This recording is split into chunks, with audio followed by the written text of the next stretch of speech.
Hi friends, ഞാനിന്നിവിടെ ഒരു cooking video ആണ്. കരിമ്പ് കൊണ്ട് ശർക്കര എങ്ങനെ ഉണ്ടാക്കാൻ പറ്റുമെന്ന് നോക്കുകയാണ്. അപ്പോൾ ഒരു കരിമ്പ് എടുത്ത് അതിൻ്റെ തൊലി നന്നായി കളഞ്ഞ് വൃത്തിയാക്കി എടുത്ത് അത് ചെറിയ കഷ്ണങ്ങളാക്കി നുറുക്കി, ഒരുപാട് കരിമ്പൊന്നും എടുത്തില്ല, ഒരു 3-4 കഷ്ണം കരിമ്പ് എടുത്തിട്ടുള്ളൂ.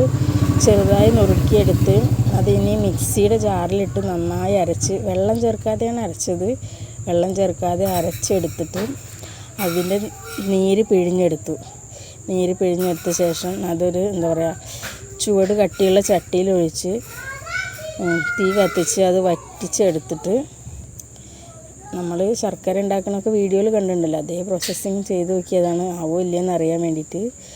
സംഭവം ശർക്കരയൊക്കെ വെള്ളം വറ്റി കഴിഞ്ഞിട്ട് പിന്നെ ഞാൻ ഇത് കാപ്പിയൊക്കെ ഉണ്ടാക്കാൻ ഉപയോഗിക്കാമല്ലോ എന്ന് വെച്ച് കുറച്ച് കുരുമുളകും കൂടി ചതച്ചിട്ടു.